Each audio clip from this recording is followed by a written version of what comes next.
Subscribe કરો એ high news India ચેનલને, પછી યુટ્યુબ એપ પર બેલ આઇકોનનું બટન દબાવો અને નિહાળો એ high news India channel.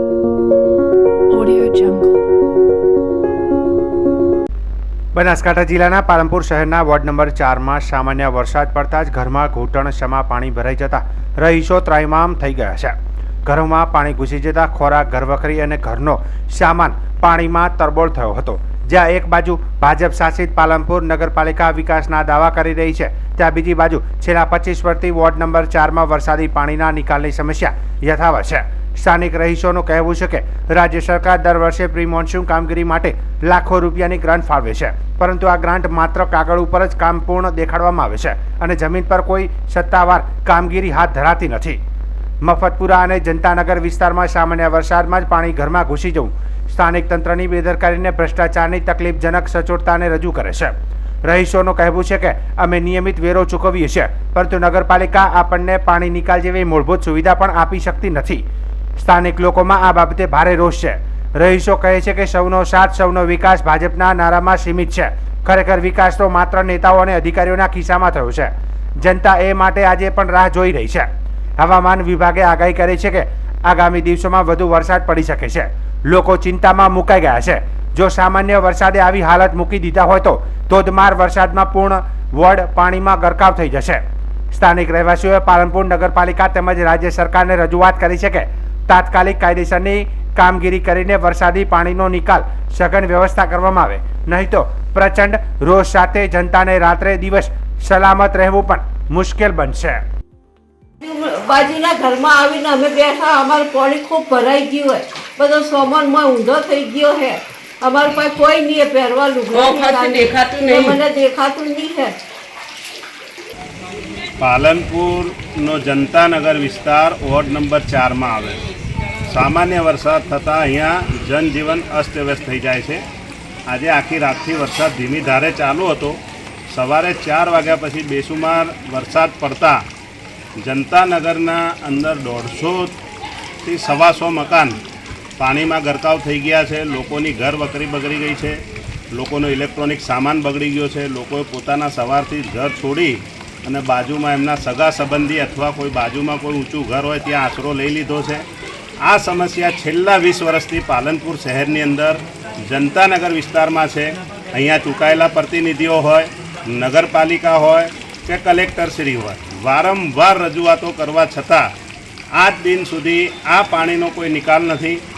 Main રોડનું પાણી પણ અંદર જનતાનગરમાં આવે છે અને જનતાનગર વિસ્તારનું જે આગળ પાણી જવાનો રસ્તો હતો એ તમામ સોસાયટીઓવાળા અને બિલ્ડરવાળો બંધ કરી દીધો છે. નગરપાલિકાને અને કલેક્ટરશ્રીને આ વખતે મારે કહેવું પણ છે અને ચેતવણી પણ આપવી છે કે જો આ લોકોનો હવે પછી નિકાલ કરવામાં નહીં આવે તો ઉગ્ર આંદોલન થશે. તેની સઘળી જવાબદારી જે તે ચૂંટાયેલા અધિકારીઓ, જે તે નગરપાલિકાના અધિકારીઓ અને કલેક્ટરશ્રી સાહેબની રહેશે. માટે લોકોને હજારોનું ઘર વખરીનું સામાન થયું છે, તેનું વળતર આપવામાં આવે એવી માંગણી સાથે આજે અમે અહીંયા આ વિસ્તારના લોકો, આ વિસ્તારના રહીશો માંગણી કરી રહ્યા છીએ. હવામાન વિભાગ દ્વારા 5 દિવસ માટે જાહેર કરવામાં આવેલા આગાહીમાં 3 જુલાઈના રોજ બનાસકાંઠા જિલ્લામાં રેડ એલર્ટ જાહેર કરવામાં આવ્યું હતું. આગામી મુજબ 2 જુલાઈની રાત્રે 2 વાગે જ હવામાન સિસ્ટમ સક્રિય થઈ ગઈ હતી. વીજળીની કડાકા ભડાકા અને ગર્જના સાથે વરસાદ શરૂ થયો હતો. આ ભારે વરસાદ સતત ચાલતા 3 જુલાઈના સવારે 10:30 વાગ્યા સુધી ધાનેરા તાલુકામાં આશરે 6 ઇંચ વરસાદ ખાબક્યો હતો. ધોધમાર વરસાદને કારણે ધાનેરા શહેરના મુખ્ય વિસ્તારોમાં ઠેર ઠેર પાણી ભરાયા હતા. હાઈવે, રાજમંદિર, ટોકીજ, બજાર વિસ્તાર તેમજ કચેરીઓની આસપાસ પાણી ભરાવાથી વાહન વ્યવહારને ઝટકો લાગ્યો અને સ્થાનિક લોકોને ભારે મુશ્કેલીનો સામનો કરવો પડ્યો હતો. તાલુકાના અનેક ગામડાઓમાં પાણી ભરાવાની સાથે રવિયા વહોળો પણ ચાલુ થયો હતો. વરસાદ એટલો ભારે રહ્યો હતો કે કેટલાક ગામડાના માર્ગો અને સંપર્ક તૂટી જવા પામ્યા હતા. ઉપરવાસમાં પણ તીવ્ર વરસાદ પડતા ધાનેરાની રેલ નદીમાં પાણીના વહોળા વધીને નદીને 2 કાંઠે વહેવા લાગ્યા હતા. નદીમાં પૂર જેવી પરિસ્થિતિ જોવા મળતા લોકો મોટી સંખ્યામાં જોવા ઉમટી પડ્યા હતા. નદીના દ્રશ્યો જોઈને કેટલાક વડીલોએ 2015 અને 17માં આવેલા પૂરની યાદ તાજી કરી હતી. ગામના લોકો તથા સરપંચશ્રીએ પણ નદીના વધામણા કરતા કહ્યું હતું કે નદીમાં પાણી આવતા જમીન ભીની થશે અને ખેડૂતોના પાકને સારું પોષણ મળશે. આ સ્થિતિને ધ્યાનમાં લઈને નાયબ કલેક્ટર તથા જિલ્લા કલેક્ટર સ્થળ પર પહોંચી પરિસ્થિતિનું અવલોકન કર્યું હતું અને જરૂરી તકેદારી તથા રાહત વ્યવસ્થા શરૂ કરવાનું નિશ્ચિત કર્યું હતું. હવામાન વિભાગ દ્વારા આગામી દિવસોમાં પણ હવામાન અસ્થિર રહેવાની શક્યતા દર્શાવી છે અને તળાવ નદી નજીક રહેનારા લોકોને સતર્ક રહેવા અનુરોધ પણ કરવામાં આવ્યો છે. બનાસકાંઠા જિલ્લાના ધાનેરા તાલુકામાં છેલ્લા 24 કલાકથી સતત વરસી રહેલા વરસાદને કારણે રેલ નદીમાં બંને કાંઠે પાણી વહેવા લાગ્યું છે. ઉપરવાસમાં પણ ભારે વરસાદ થતાં નદીનો પૂર વધુ ભયજનક બની રહ્યો છે. નદીમાં આવેલા પૂર પાણીના કારણે આજુબાજુના ખેતરોમાં જમીન ધોવાઈ ગઈ છે. ખાસ કરીને ખેતરમાં પાક ઉછેરતા અનેક ખેડૂતોને નુકસાન સહન કરવું પડ્યું છે. દેવકરણભાઈ પટેલના ખેતરમાં આવેલા બોરમાં રેતી ઝરી જતા બોર કામકાજ લાયક ન રહ્યો. એટલું જ નહીં, સતત વરસાદ અને પાણીના દબાણથી તેમના મકાનની દિવાલ પણ ધરાશાયી થઈ, જેના કારણે પરિવારના લોકો તાત્કાલિક બહાર દોડી જતા તેમનો પણ જીવ બચી ગયો હતો. દેવકરણભાઈએ જણાવ્યું હતું કે દર વર્ષે ચોમાસામાં રેલ નદીનો ઓવરફ્લો થાય છે અને ખેતરો મકાનને મોટું નુકસાન થાય છે. હજુ પણ નદીમાં રેતીની જમાવટ એટલી વધારે છે કે પાણી આસપાસ ફેલાઈ જાય છે. પરિસ્થિતિને ગંભીર માનીને જિલ્લા કલેક્ટર રેલ નદીની સ્થળે મુલાકાત પહોંચ્યા હતા. તેમણે દેવકરણભાઈના નુકસાનની વિગતો જાણીને સરકાર સમક્ષ રજૂઆત કરવાની ખાતરી આપી હતી. સ્થાનિક ખેડૂતો તેમજ ગ્રામજનોએ સ્પષ્ટ માંગ ઉઠાવી છે કે આ નદીમાં નિયમિત રીતે રેતીનું ઉડીકામ અથવા નિર્માણ કામગીરી થવી જોઈએ, જેથી ચોમાસામાં પાણીનો વહેણ સુવ્યવસ્થિત રહે અને ખેતરો તથા ધાનેરા શહેરને નુકસાન ન થાય. હાલમાં ગામના લોકો સતત ચિંતા સાથે નદીના વધતા પાણી પર નજર રાખી રહ્યા છે. અધિકારીઓએ પણ લોકોને જરૂરી સાવચેતી રાખવાનું પણ સૂચના આપી દેવામાં આવી છે. તમે રહ્યા પડાવે કે મારે ગતું રહે એવું નથી. મારી સરકાર ખાતા તમે જે અને 10 લાખ મારે બોરજો મારે 5 લાખનું નુકસાન છે. ઓલું બાદુઈ મારો ઘર વકીરી બાદુઈ દાતુરી અમે પડું નેર્યા. જાજરામાં ગઈકાલે મધ્યરાત્રિથી સવારે 8 વાગ્યા સુધી મુસળધાર વરસાદ પડ્યો છે, લગભગ 4 થી 5 ઇંચ. ધાંગધ્રા તાલુકામાં પાણીની ખૂબ જ અછત હતી. વરસાદ ખૂબ સારો પડ્યો છે. ધાંગધ્રા રેલ નદીમાં સવારથી પણ પાણી આવી ગયા હતા. પાણી આવ્યા ઘણી જગ્યાએ ખેડૂતોએ વધામણા પણ કર્યા છે. જ્યારે રેલ નદીની આજુબાજુમાં આવેલા ઘણા ખરા ખેડૂતોને ઘણું ખરું નુકસાન પણ થયું છે. સરકારને અને તંત્રને ખેડૂતોએ લિખિત અને મૌખિક રજૂઆતો કરવા છતાં પણ આ નબળો તંત્રના પેટનું પાણી હલતું નથી. અને જ્યારે કુદરતી આફત આવે છે ત્યારે આ લોકો સવારથી દોડધામ કરે છે. સરકારને મારી વિનંતી છે કે જે ખેડૂતોને નુકસાન થયું હોય તે તાત્કાલિક સર્વે કરાવે અને એમને વળતર અપાવે. બીજી બાજુ આ સાલ ચોમાસું લગભગ 15 દિવસ જેટલું વહેલો બેસ્યું અને પહેલો વરસાદ થવાના કારણે ખેડૂતોએ માંડ ઓછા પાણીએ પણ બાજરીનું વાવેતર કરીને પકવીથી પણ પહેલો વરસાદ વહેલો થવાથી ઘણા ખરા ખેડૂતોની હજી બાજરી પણ ખેતરમાં પડી છે. ઘણા ખેડૂતોની વાઢેલી બાજરી પડી છે, જેની અંદર પાથરા ઉપર પણ ઉગી છે. અમુક લગભગ 10 થી 15% ખેડૂતોએ વાવેતર થોડા ઘણું જે કર્યું લીધું છે. તો સરકારને એ પણ વિનંતી છે કે જે ખેડૂતોને નુકસાન થયું છે એમાં પણ સર્વે કરાવે. એક બાજુ સરકાર આગમચેતીના પગલાં લેતી અને વાતો કરતી હોય છે, એક બાજુ એમના પ્રી પ્લાનની વાતો કરતા હોય છે ને કરોડો રૂપિયાનો સરકાર વાહવાઈ કરવા માટે બજેટ ફાળવતી હોય છે. પણ તમે જ્યાં દેખ્યો ત્યાં પહેલાં જ વરસાદમાં બજાર હોય, ખેતરો હોય અથવા રસ્તા હોય, બધી જગ્યાએ પાણી હોય છે. સરકારને મારી વિનંતી છે કે ટીમ બનાવી અને યોગ્ય સાચી તપાસ કરી અને જેને અન્યાય થયો હોય, જેને નુકસાન થયું હોય એની વળતર કરાવે.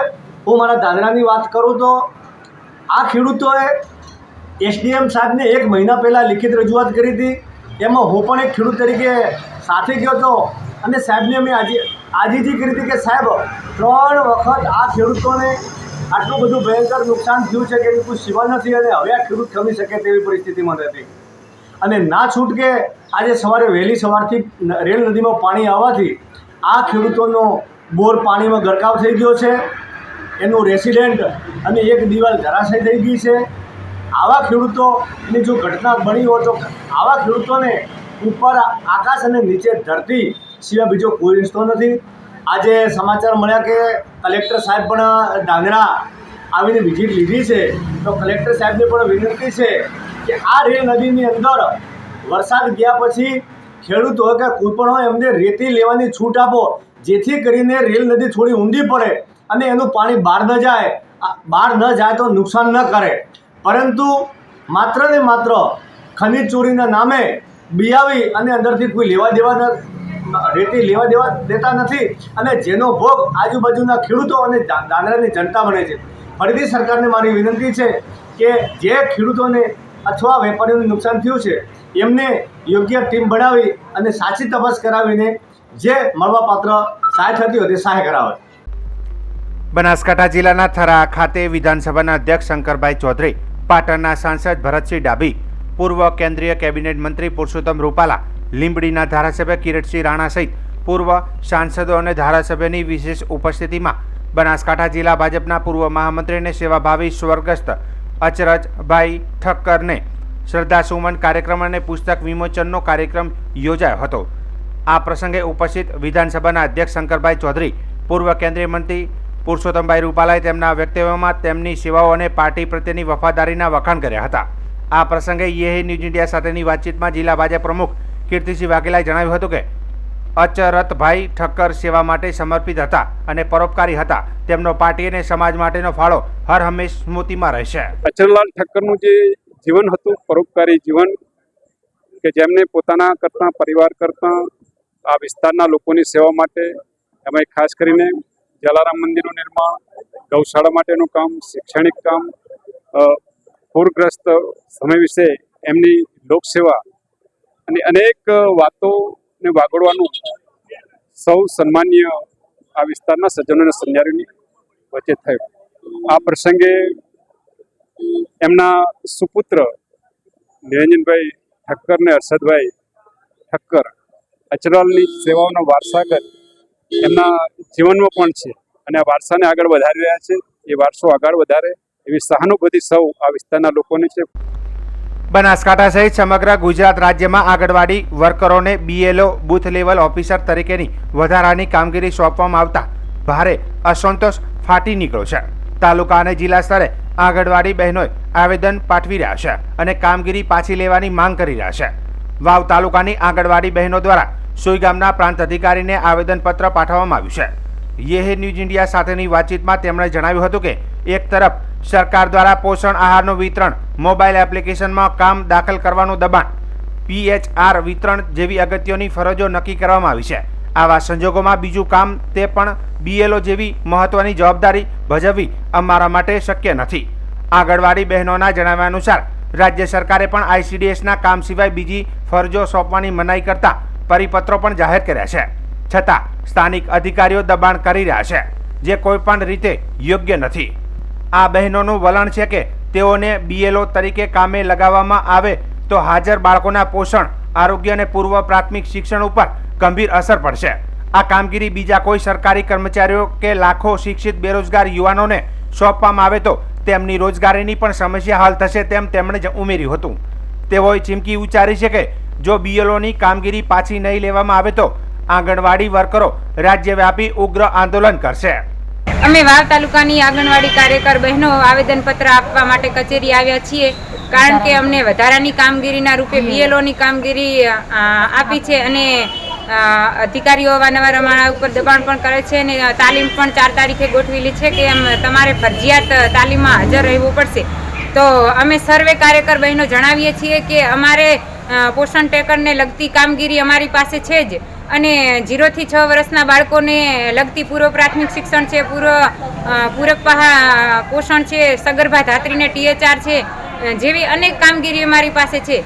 તો અમે સરકારશ્રીને અને અમારા ઉપલા અધિકારીશ્રીને એટલી વિનંતી કરીએ છીએ કે અમારી જોડેથી આવી વધારાની કામગીરી અમારી પાસે ના માગે, અને અમે આ નજીવા વેતનમાં આટલી કામગીરી કરીએ છીએ તેનાથી અમને સંતોષ ના હોય તો અમને એમની કામગીરી પ્રત્યે અમને પણ એટલો રોષ છે કે અમને નજીવું માનદ વેતન આપી અને આટલી મોટી કામગીરીઓ સોંપે છે.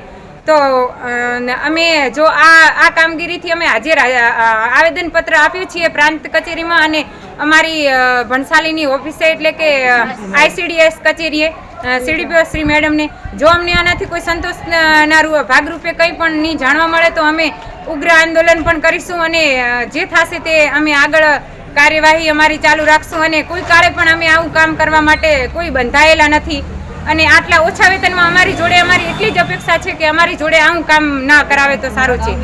ભારતીય રેલવેએ મંગળવારે પોતાની નવી રેલ વન એપ લોન્ચ કરી છે. આ સુપર એપ રેલવે મંત્રી અશ્વિની વૈષ્ણવે લોન્ચ કરી હતી. આ એપ રેલવેની તમામ જાહેર સેવાઓને એક જ પ્લેટફોર્મ પર લાવીને વપરાશકર્તાઓને સુવિધા પૂરી પાડવા જઈ રહી છે. તે ticket booking, PNR status, ticket refund અને ટ્રેનમાં ફૂડ ઓર્ડર જેવી અનેક સેવાઓ પૂરી પાડશે. આ એપ એન્ડ્રોઈડ અને iOS બંને પ્લેટફોર્મ પર ઉપલબ્ધ છે. રેલ વન એપ રેલવેની ટેકનોલોજી શાખા centre for railway information system એટલે કે CRIS દ્વારા વિકસાવવામાં આવી છે. રેલ વનમાં વિવિધ સુવિધાઓ વપરાશકર્તાઓ માટે ઉપલબ્ધ છે, જેમ કે રિઝર્વડ અને unreserved ticket booking, platform ticket booking, PNR status check કરવું, રેલવે સ્ટેશન પર કોચ પોઝિશન વિશે માહિતી મેળવવી. આ સાથે માલગાડી અને પાર્સલ ડિલિવરીની ઇન્ક્વાયરી કરી શકાય છે અને રિયલ ટાઈમ ટ્રેકિંગ પણ કરી શકાય છે.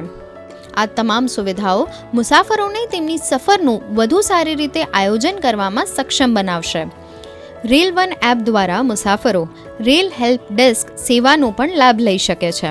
આ ડેસ્ક દ્વારા મુસાફરો તેમની ફરિયાદ નોંધાવી શકે છે અને તેની સ્થિતિને ટ્રેક પણ કરી શકે છે. આ ઉપરાંત એપ્લિકેશનમાં પ્રતિસાદ આપવાનો પણ વિકલ્પ છે. રેલ વન એપ મુસાફરી દરમિયાન ટ્રેનમાં ફૂડ ઓર્ડર કરવાની સુવિધા પણ પૂરી પાડે છે. મુસાફરો એપ દ્વારા ભાગીદાર વિક્રેતાઓ પાસેથી તેમના મનપસંદ ફૂડ બુક કરી શકે છે. જો કોઈ કારણસર મુસાફરી રદ થાય અથવા ચૂકી જવાય તો મુસાફરો સીધા રેલ વન એપ પરથી રિફંડની વિનંતી કરી શકે છે. તેમાં R-વોલેટની સુવિધા પણ છે, જે ચૂકવણીને વધુ સરળ બનાવે છે. રેલ વન એપ હિન્દી અને અંગ્રેજી ભાષાને સપોર્ટ કરે છે.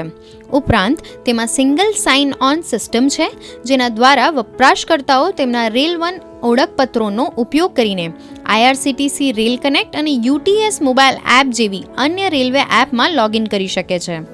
તેમાં લોગિન માટે બાયોમેટ્રિક અથવા MPINનો વિકલ્પ પણ છે. Bureau report, Ahmedabad.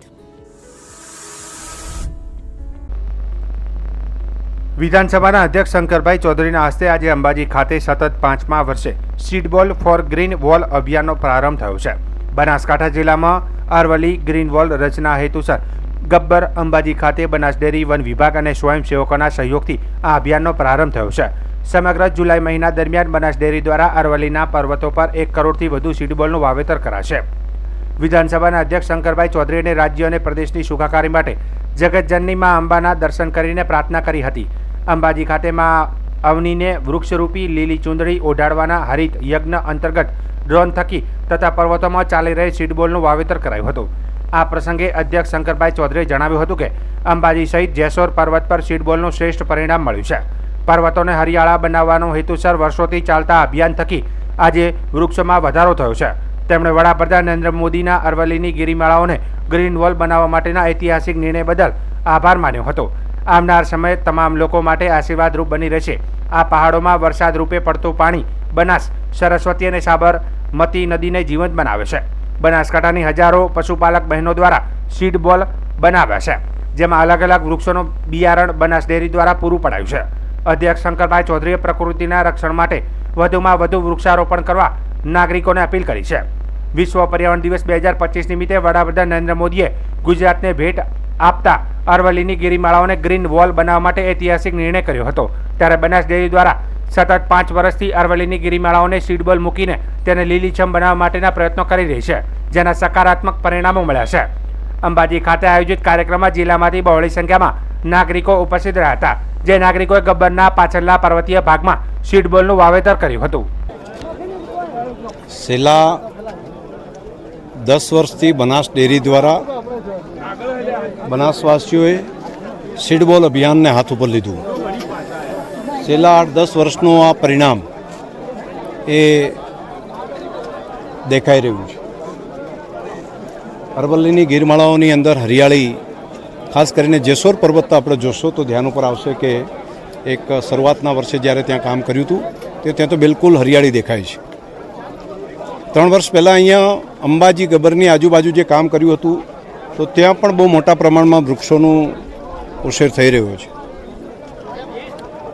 રાજ્ય સરકારનો ફોરેસ્ટ ડિપાર્ટમેન્ટ, બનાસ ડેરી અને બનાસવાસીઓ અને અનેક સંસ્થાઓ, NGO એ ભેગા મળીને આ ગીરમાળાઓને હરિયાળી કરવા માટેનું અભિયાન જે ચાલી રહ્યું છે, હું આભાર માનીશ દેશના પ્રધાનમંત્રી મોદી સાહેબનો કે જેમણે અરવલ્લીની ગિરિમાળાઓને ગ્રીન વોલ તરીકે ડેવલપ કરવા માટેનો એક ઐતિહાસિક નિર્ણય કર્યો છે.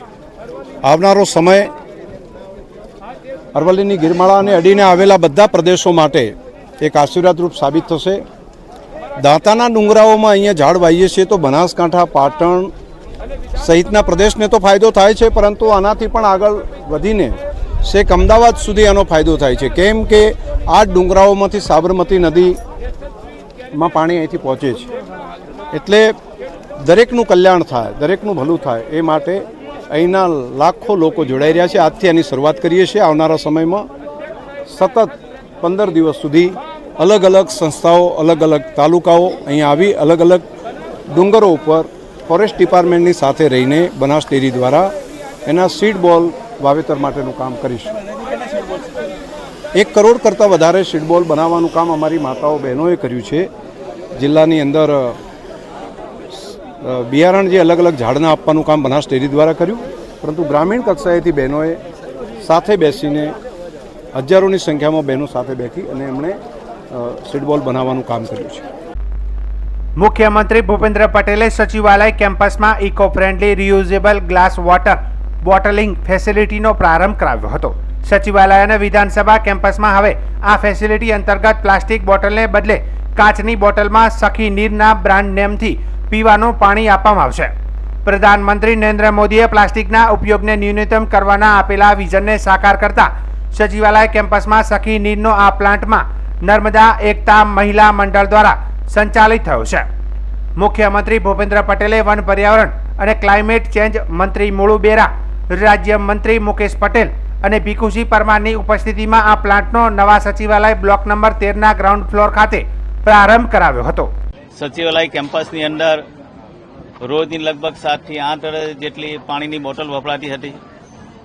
ત્યારે એક નવો પ્રયાસ કરીને જે રીતે પદમ ડુંગળી ખાતે અમારા ઇકો ટુરિઝમની અંદર જે સખી મંડળની બહેનો જે પાણીની બોટલમાં પાણી આપતા હતા, એ રીતે અહીંયા સખી નીર નામનું પાણી અહીંયા જ બનશે, અહીંયા જ ઉત્પન્ન થશે અને સખી મંડળ દ્વારા જ આ તમામ પાણીનું ઉત્પાદન થવાનું છે અને તમામ બ્લોકની અંદર સખી મંડળ દ્વારા પાણી વહેંચવામાં આવશે. સાથે સાથે પાણી વિતરણ માટે અમે વ્હીકલની પણ વ્યવસ્થા કરી છે. ટોટલ આ પ્લાન્ટ સખી મંડળ ચલાવશે. સખી મંડળને રોજીરોટી મળે. સખી મંડળ એક નવા પ્રયાસથી આ સચિવાલય પ્લાસ્ટિક મુક્ત બને એના માટે એક અમે વિશેષ પ્રયાસ કર્યો છે. બનાસકાંઠા જિલ્લામાં છેલ્લા કેટલાય દિવસોથી સતત વરસાદ પડી રહ્યો છે. ધાનેરા તાલુકામાં પણ ભારે વરસાદને કારણે રેલ નદીમાં નવા નીર આવ્યા છે. નદી હાલમાં 2 કાંઠે વહી રહી છે. રેલ નદીના પાણી થરાદ તાલુકાના ઢુવાસીમ વિસ્તારમાં પ્રવેશી ગયા છે. આ દ્રશ્યોના વિડીયો સોશિયલ મીડિયા પર વાયરલ થયા છે. થરાદના અનેક ગામડાઓમાં પાણી ભરાયા છે. ગ્રામીણ વિસ્તારોમાં પણ પાણીની સમસ્યા સર્જાઈ છે. સ્થાનિક તંત્ર દ્વારા તકેદારીના પગલાં લેવામાં આવી રહ્યા છે. રેલ નદીના પાટામાં આવતા ગામોના લોકોને સાવચેત રહેવા સૂચના આપવામાં આવી છે. નીચાણવાળા વિસ્તારોમાં રહેતા લોકોને પણ સુરક્ષિત સ્થળે ખસી જવાની અપીલ કરવામાં આવી છે. ડુવા ગામના અગ્રણી અને ખેડૂત માગીલાલ પટેલના જણાવ્યા મુજબ ધાનેરા તરફથી આવેલા ભારે પાણી થરાદના ડુવા ગામમાં પહોંચ્યા છે. પાણીનો પ્રવાહ સતત વહી રહ્યો છે. ખેડૂતો પહેલેથી જ પાક લઈ લીધો હોવાથી કોઈ નુકસાન થયું નથી. સતત પાણી વહેવાથી ભૂગર્ભ જળસ્તર ઊંચા આવવાની આશા છે.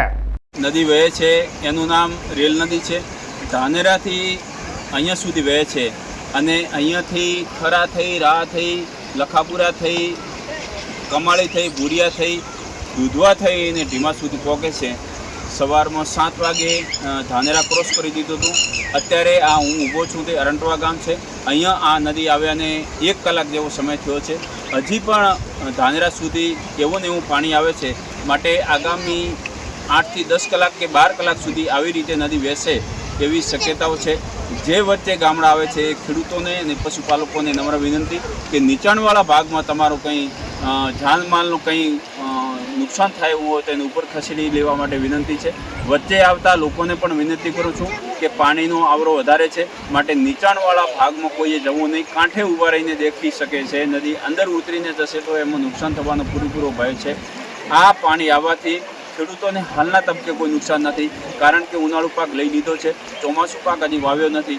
અને આ પાણીના લીધે, કાંપના લીધે ખેતી સમૃદ્ધ થાય છે, જળ સમૃદ્ધ થાય છે અને એનાથી ભૂગર્ભ જળ ઊંચા આવે છે. ખેતરમાં કાંપ પણ પથરાય છે. હાલના તબક્કે ખેડૂતોને કોઈ નુકસાન નથી, પણ સરકારી જે જાહેરાત આવી છે એ પ્રમાણે નદીના જે નીચાણવાળા ભાગમાં છે ન જવા માટે આપ સૌને વિનંતી કરવામાં આવે છે. અને આગામી સમયમાં 12 કલાક સુધી નદી આવી રીતે વહેશે એવી પણ શક્યતાઓ રહેલી છે. માટે આપ સૌને આ નદીને સાવચેત રહીને દેખવા માટે વિનંતી કરવામાં આવે છે.